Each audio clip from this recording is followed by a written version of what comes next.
بسم اللہ الرحمن الرحیم۔ تاریخ عزاداری سیریز میں ہم ایک بار پھر آپ کو خیر مقدم کہتے ہیں۔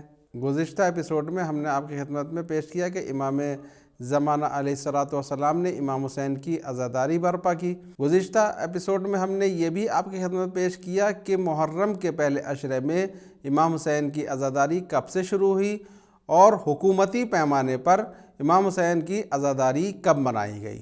یہ تمام چیزیں ہم آپ کی خدمت میں پیش کر چکے ہیں۔ آج کے ایپیسوڈ میں یہ دیکھنا ہے کہ کیا علماء اہل سنت نے امام حسین علیہ السلام کی عزاداری منائی ہے یا نہیں، ان کی امام حسین علیہ السلام کی عزاداری کے بارے میں کیا رائے ہے۔ کیوں؟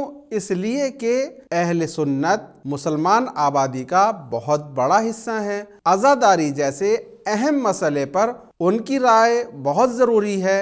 اسی وجہ سے ہم دیکھتے ہیں کہ علماء اہل سنت کی کیا رائے ہے۔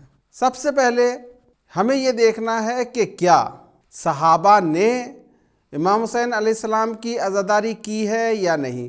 کیوں؟ اس لیے کہ صحابہ کے عمل کو اہل سنت حجت مانتے ہیں۔ اگر صحابہ نے یہ عمل کیا ہے تو اس کا مطلب یہ ہے کہ یہ عمل بدعت نہیں ہے، اس لیے کہ جب ایک صحابی اس فعل کو اور اس عمل کو انجام دے رہا ہے تو یہ عمل صحیح ہے۔ ہم دیکھتے ہیں کہ جب اسرائے کربلا اسیر ہو کر ابن زیاد کے دربار میں پہنچے اور تمام لوگ ابن زیاد کے دربار میں جمع ہوئے تو ابن زیاد کے دربار میں جب امام حسین علیہ السلام کا سر مقدس پہنچا تو اس نے امام حسین علیہ السلام کی توہین کرنا شروع کی کہ وہ امام حسین علیہ السلام کے ہونٹوں پر اور دانتوں پر چھڑی مار رہا تھا۔ وہاں رسول اللہ کے صحابی زید ابن ارقم موجود تھے، انہوں نے فوراً اعتراض کیا اور کہا کہ اے ابن زیاد، یہ تو کیا کر رہا ہے؟ جن ہونٹوں پر تو چھڑی مار رہا ہے، میں نے دیکھا ہے کہ رسول اللہ ان ہونٹوں کو بوسہ دیا کرتے تھے، اپنی اس چھڑی کو دور ہٹا۔ اور یہ بات کہہ کر جناب زید ابن ارقم رونے لگے اور کوفے والوں کی طرف متوجہ ہو کر کہا کہ اے اہل کوفہ، تم نے زہرا کے لال کو قتل کر دیا اور ابن زیاد جیسے شخص کو اپنا حاکم بنا لیا، تمہاری ایک غلام سے زیادہ کوئی حیثیت نہیں رہ گئی ہے۔ اسی طریقے سے حسن بصری نے امام حسین علیہ السلام کی عزاداری کی۔ جب حسن بصری نے سنا کہ امام حسین علیہ السلام کو شہید کر دیا گیا تو وہ رونے لگے، گریہ وزاری کرنے لگے اور انہوں نے کہا بہت ہی ذلیل ہے وہ امت کہ جس نے اپنے نبی کی بیٹی کے فرزند کو قتل کر دیا۔ اسی طریقے سے شافعی مذہب کے امام کہ جن کو امام شافعی کہا جاتا ہے، انہوں نے کبھی بھی دشمنوں کے طعنے کے باوجود اہل بیت سے محبت کے اظہار کو ترک نہیں کیا، بلکہ انہوں نے اہل بیت علیہ السلام کی شان میں قصیدے کہے اور امام حسین علیہ السلام کی شہادت پر غم و اندوہ کا اظہار کیا۔ اسی طریقے سے خالد ابن میران کے جو تابعین میں سے ہیں، انہوں نے بھی امام حسین علیہ السلام کی عزاداری کی۔ اور احمد ابن علی قطعی نے جو اہل سنت کے بڑے علماء میں سے ہیں، انہوں نے بھی امام حسین علیہ السلام کی شہادت کے سلسلے میں مرثیہ کہا اور امام حسین علیہ السلام کی عزاداری کی۔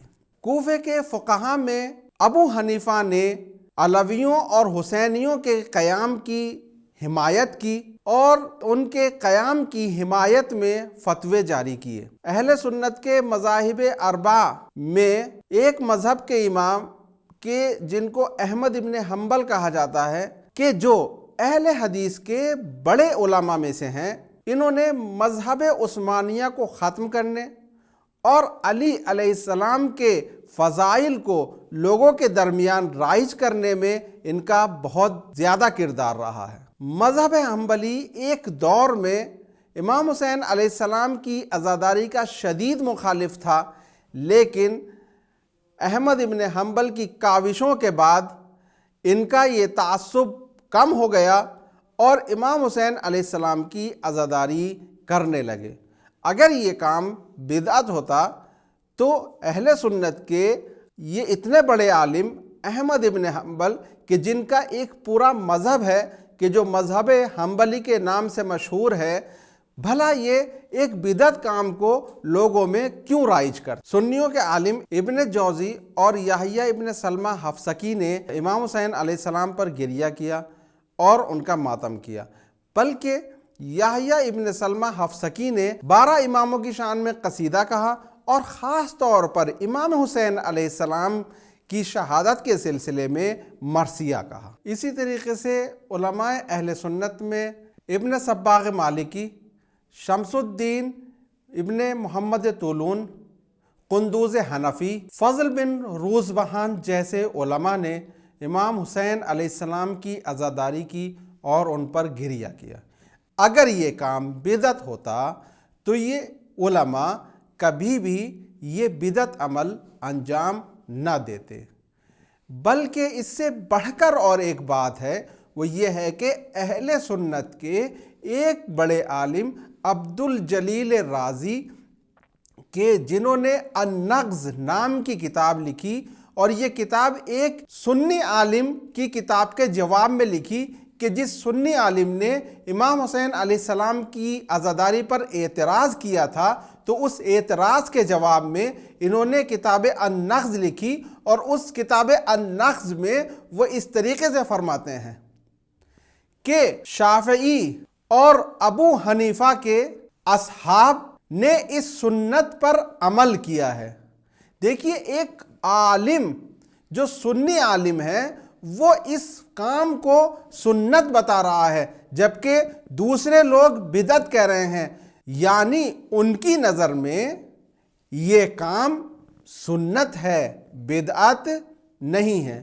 اس کے علاوہ انہوں نے عزاداری کے سلسلے میں بہت سی ایسی اطلاعات فراہم کی ہیں کہ جو ہمارے لیے بہت زیادہ مفید ہیں۔ اہل سنت کی بڑی بڑی شخصیتوں کا اس کتاب میں تذکرہ کیا ہے کہ انہوں نے امام حسین علیہ السلام کی عزاداری کی، ان پر گریہ کیا، ماتم کی۔ ان کے علاوہ ہمیں حنفی مذہب کے کچھ علماء ملتے ہیں کہ جنہوں نے امام حسین علیہ السلام کی عزاداری کے سلسلے میں کتابیں لکھی ہیں، کہ جن میں محمد ابن عثمان حنفی نے مقتل الامام الحسین ابن علی ابن ابی طالب، قادر بخش ابن حسن علی حنفی نے جور الاشقیاء علی ریحانت سید الانبیاء کے نام سے کتاب لکھی۔ اسی طریقے سے علی انور ابن علی اکبر حنفی نے شہادت الکونین فی مقتل سیدنا الحسین السبت کے نام سے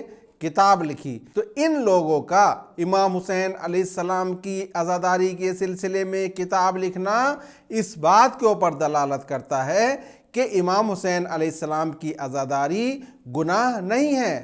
ان کے اس عمل سے یہ پتہ چلتا ہے کہ امام حسین علیہ السلام کی عزاداری بدعت نہیں ہے، بلکہ امام حسین علیہ السلام کی عزاداری منانا بہت بڑا ثواب رکھتا ہے، کہ جس سلسلے میں ہم آپ کی خدمت میں گزشتہ کلپس میں بیان کر چکے ہیں۔ اور آج کے دور میں بھی اہل سنت امام حسین علیہ السلام کی عزاداری کرتے ہوئے نظر آتے ہیں۔ لہٰذا اصحاب اور علماء کے عمل سے یہ ثابت ہوا کہ یہ کام گناہ نہیں ہے۔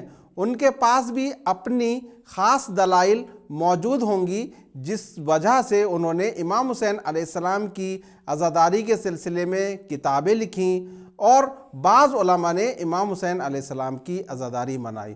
تو اس سے جو ہمارا مقصد ہے وہ ثابت ہو جاتا ہے کہ امام حسین علیہ السلام کی عزاداری بدعت نہیں ہے۔ تو ناظرین کرام، ہمیں یہ پتہ چلا کہ عوام کا اور خواص کا امام حسین علیہ السلام کی عزاداری کے سلسلے میں اہتمام کرنا یہ ثابت کرتا ہے کہ یہ ایک اچھا کام ہے، بدعت نہیں ہے۔